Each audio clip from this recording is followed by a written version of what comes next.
Morning should have brought relief. It didn't. Because on Njinka Street, morning doesn't erase what happened in the dark. It only makes you question it. Was it real? Was it your mind? Was it fair? Or was it something that needed you to believe it wasn't there so it could get closer? Because the house at the end of Njinka Street doesn't chase, it waits.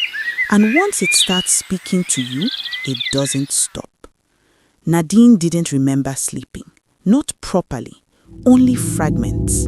The sound of rain, the weight of silence, and those footsteps, slow, measured, impossible. She opened her eyes slowly. The room was quiet, too quiet, the kind of quiet that feels staged, like something had been happening and stopped the moment she woke up. Her eyes moved immediately to the ceiling, still whole, still solid, no cracks, no marks, nothing. Her chest tightened, a slow breath escaped her lips.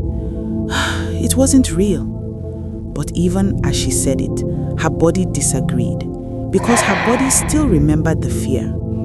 Nadine sat up. Her head felt heavy, like she hadn't rested at all, like something had been watching her sleep. She swung her legs off the bed. The floor felt cold, unnaturally cold. She stood there for a moment, listening, waiting. Nothing. No footsteps, no whispers, just silence. But it wasn't empty. It was full. Full of something she couldn't explain. Something that felt like it was still there, just quieter now. Nadine stepped outside. The sunlight hit her face. Warm, normal, almost comforting. For a moment, she felt foolish. Maybe she had overreacted. Maybe the house was just old. Maybe the sounds were just sounds. She exhaled slowly and looked around. Njinka Street stretched before her. Still, silent, unmoving.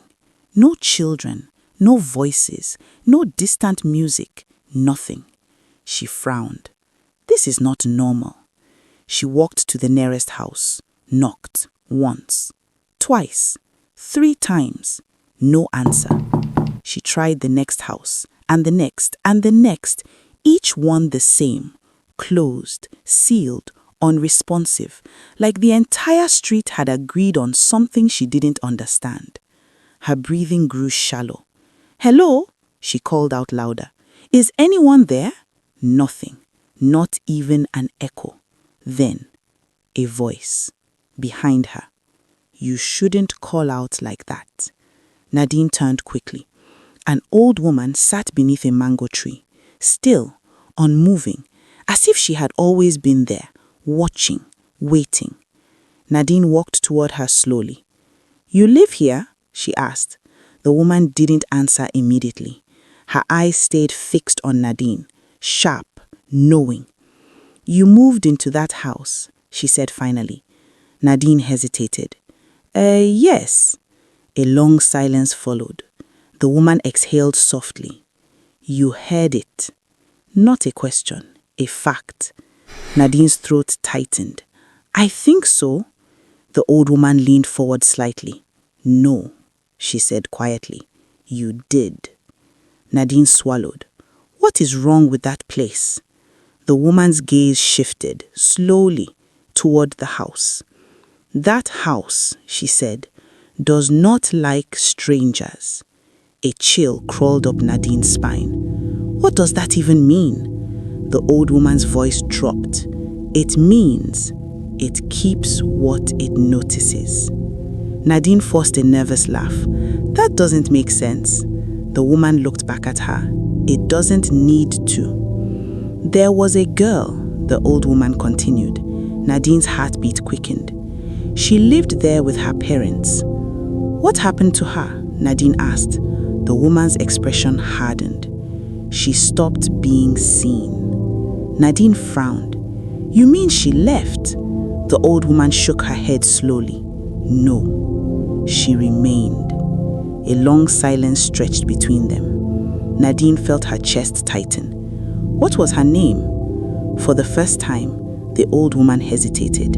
Then she spoke, softly, carefully, as if the name itself mattered. Sihnwe. The air shifted. Nadine felt it. A subtle change, like something had just listened. Nadine didn't want to go back. Every part of her resisted it. But something else, something stronger, pulled her. Step by step, the house stood waiting, unchanged, silent.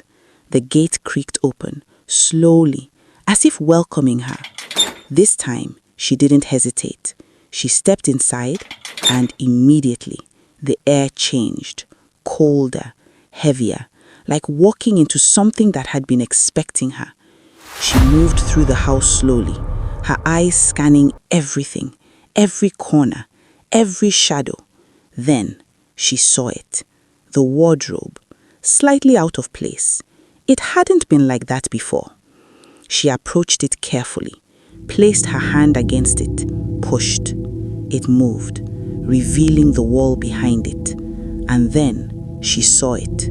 Scratches, deep, aggressive, desperate, carved into the wall over and over again. One name, repeated endlessly, Sihnwe. Her breath caught. Her fingers trembled as she touched the letters. They carved this. Her voice was barely audible. Then, bang. The wardrobe slammed shut behind her. The lights flickered violently. The air tightened. And then, the whisper returned. Closer, clearer. She's still here. Nadine's body froze.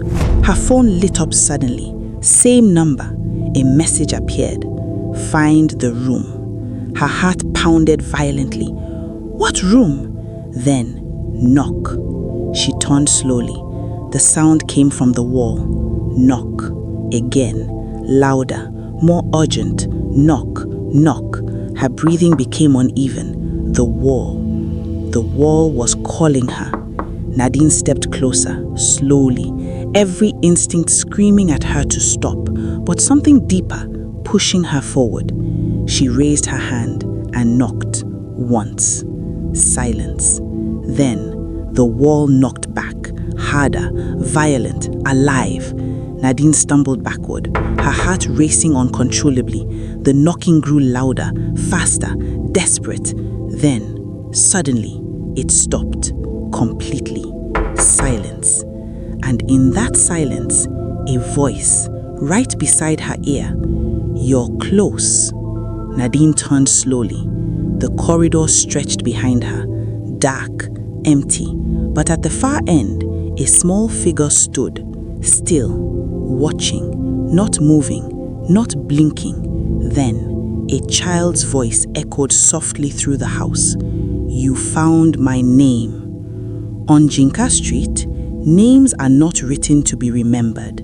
They are written to lead you deeper.